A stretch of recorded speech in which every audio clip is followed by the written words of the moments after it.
Good day, ladies and gentlemen, and welcome to another panel discussion on marketing management. We're looking at the topic of distribution and logistic management today, and you're joining myself, Trevor Hartley, from the London School of Business and Finance. And on the panel today with me, I have Louisa Mazinta and Steve Pemberton. Would you mind introducing yourselves, please? Hi, I'm Louisa Mazinta. I own a portal called themarketingsite.com, which focuses on marketing and communication. I build websites and I teach. Hi, I'm Steve Pemberton. I'm Principal of Look Consulting.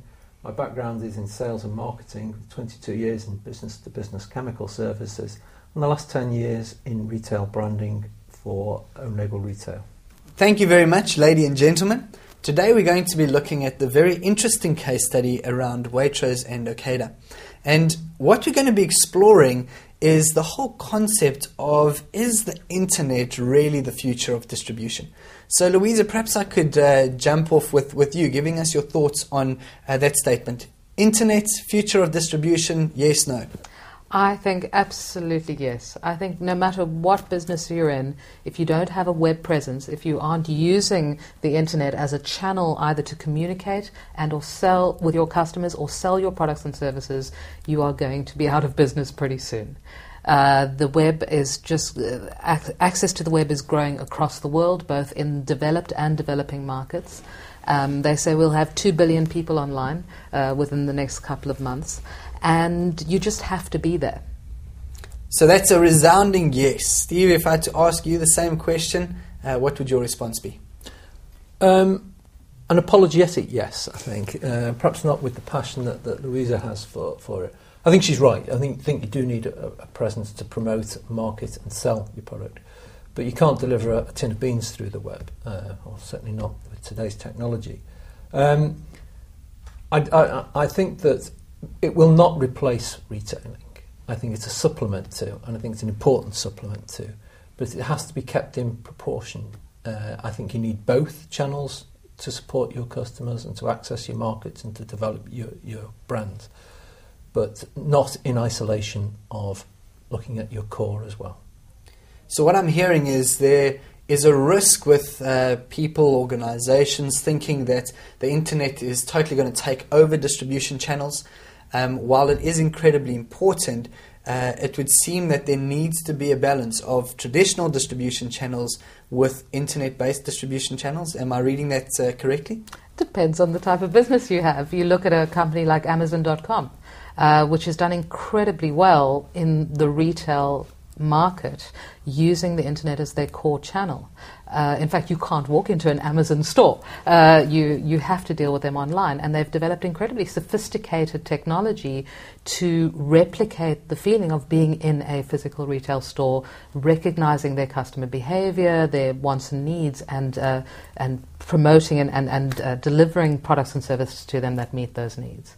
So then you have, on the other hand, you have your traditional retailers who are scrambling to get into this market because you've got to fish where the fishes are. And again, it depends on the type of market you're targeting. The slightly older segment of the market are much more comfortable walking into a retail environment and physically feeling and touching the products and services that they're looking for. Whereas the younger market don't have the time and don't have the energy or the inclination to get into their car or to jump on a tube and go into a retail environment. They want to do things fast and get in and out and get what they're looking for. So some very valid thoughts there. Again, just around understanding your target audience. You're looking at differentiation between an older generation, more traditional style, enjoying the experience, with a younger generation, which is all about, I want this and I want it now. Not to say that experience isn't important to the younger generation, it's incredibly important, but then it's a case of saying, what type of retail experience do I want to create for my customer based on an understanding of who they are and what they're looking for. Okay, so as the backdrop to our case study with some very interesting discussion, let's delve a bit deeper into the scenario with Waitrose here. We're looking at Waitrose. They've been around for over 50 years, incredibly successful organization, focusing on more the medium to upper market. They've recently brought out an essentials range, but historically focused more on the upper market. They've been through a last 6 months where their profit has risen by over 6%. which in the current environment is incredibly good. They're looking at their online grosses, which has increased over 54% year on year over the last year. So they're obviously getting something right when it comes to e-tail. Bearing that in mind, we've been posed with the question now. They're looking to expand their brand to be one of the UK's leading retailers. They want to increase their brand presence in the current market. And our case study is looking at the scenario with regards to how they go about doing this. Do they go about doing this with a focus on the traditional methods of bricks and mortar? Do they focus on the online distribution channel strategy of more clicks? Or do they have a combination strategy where they look at both approaches? If they had to focus predominantly on the online strategy, Steve, what are some of your thoughts around that? Are there reservations? Would that be a sound strategy looking at the way the world is going, like Louisa was saying? What would you think? I would be against this, fundamentally, in isolation of other things. I think the danger in focusing purely on one distribution channel, whether that's bricks and mortar or it's just e-tailing, then I think you're dangerous to put all your eggs in one basket here. Waitrose as a business is an aspirational brand. It's still very immature in certain parts of the country, and if I was the person making these decisions, I would be trying to get the footfall into my stores, get more stores, try and do more upselling, but simultaneously trying to serve the customers through other distribution channels, either through the Ocado route or through the Waitrose Deliver route. But my preference, I think, would be to focus two channels, but with a weighted towards more towards bricks and mortar. Coming from the retail industry, what are your thoughts around the whole e-tail versus feet in store? Does that have an impact when you're looking at shoppers, when you're looking at what they're spending, their basket sizes? Is there an impact whether they're shopping online or versus in-store? Yeah, categorically yes. The in-store, you will find that the average basket price will increase because people make impulse shopping, and they will also, as they're walking down an aisle, spot something that they forgot that they needed when they were online. So you get those cues all the time when you're walking through a store. And I appreciate there are software systems now that say, if you buy this, you probably need that. Like if you buy a packet of cereal, you probably need some milk to go on it. That sort of logic is easy to understand. But some of them are not quite so linear. If you're walking along, that you buy a packet of cereal, but you also need some soy sauce, not necessarily a combination most people would put together. So footfall in store for a retailer is absolute paramount. By getting footfall in store, you'll get average basket prices up, you'll increase your turnover, you'll increase your margins. Bearing that in mind, I guess we can never be in a situation where we stagnate in our approach. When looking at distribution channels, when looking at our management of the logistics, always need to be looking at how we do things differently. And it does really appear that Waitrose have got this right. They went into an incredibly strategic partnership with Ocado, and that seems to have really been bearing some fruit for them. The big question is, are they outsourcing what is now becoming quite a core competence? Your thoughts around that? Well, again, it's about defining their target market. So Ocado have an existing market. They have an existing customer base, and they offer a range of products, not just the Waitrose product range.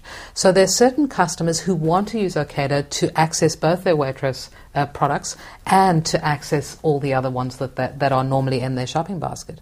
And I think that was their first foray into the e-tailing side. And it's something they don't want to walk away from because it's generating a lot of business on the bottom line, but it's a very defined market. Whereas what they've done as well subsequent to that is they've started to develop that competency in-house, where they have now got Waitrose Deliver, and they're able to serve a segment of their existing market or new customers who are looking to buy direct from Waitrose. So it's a dual strategy, and I think it makes sense for them. just picking up on something you said there, Louisa, you've got the Waitrose delivery, which they're starting to do internally, but then you've also got this Ocado. Is that not going to start creating some confusion amongst their consumers, their customers, Steve? That would be my fear. The customer, the Waitrose customer, doesn't really know whether they should be shopping from the Ocado website or from the Waitrose website. But, Louisa, what I would really need to know and like to know is, of the Ocado sales, what percentage is made up of Waitrose products and what is made up of non-Waitrose products. And only with that information could you really take a balanced view of what was the right thing to do. Ocado are not a retailer. They don't have any stores that you can walk into and create footfall and create upselling and all the other things that you can as a retailer. So looking at it, yes, if I was a Waitrose customer, I would be a little bit confused as to whether I should be going to Waitrose Deliver, or do Waitrose Deliver actually serve my particular area, or whether I should be going to Ocado. So I think there's some unravelling and some clarity needed there that I'm not in a position to really make a call on. But what I would say is that you confuse your customer at your own risk, and that's a danger that they need to be aware of. Remember that the internet is very much a niche medium. So if it's a Waitrose customer, they'll be going to Waitrose online to do their shopping. Whereas an Ocado customer will look for Waitrose products within the intermediary environment that they have chosen to purchase from. So I don't really see it as that much of a conflict. I don't think it would be that confusing for customers. Okay. Intermediation or re-intermediation of a retail offering is definitely a powerful business model that works on the web. And again, it's the customer forms a relationship with a brand that's going to deliver the value that they're looking for. Well, is there loyalty to the brand of Waitrose, or is it through the distribution channel of Ocado? It would be both. So if I'm an Ocado customer, I'd be looking to, or I'd have a relationship with the Ocado brand, because that's the one that I'm purchasing from, and that's the one that's going to offer me both the Waitrose product and everything else that I'm looking for in that particular purchase. Yeah, I think that's really interesting, because and it's something I hadn't thought of until this moment in our discussion, that the Ocado customer is actually loyal to the distribution channel. Correct. Rather than the brand. And that's an interesting concept, not one that has ever crossed my mind before, because it is unique. It is only an e-tailer and not a retailer. So perhaps we are seeing things that we're all learning from at the moment. Well, that's fantastic. I hope we continue to learn. And for our users that are watching this at the moment, we're seeing something develop where it's not purely just an online distribution strategy. It can't just be a bricks and mortar, but you're actually looking at a culmination of different channels with different customer loyalties and different consumer value propositions. So definitely starting to look at more of an integrated solution, which is something that in the long run is actually going to add more value to Waitrose. So there you have it, ladies and gentlemen, definitely more an integrated approach. Thank you so much, Louisa and Steve, for your time. Thank you.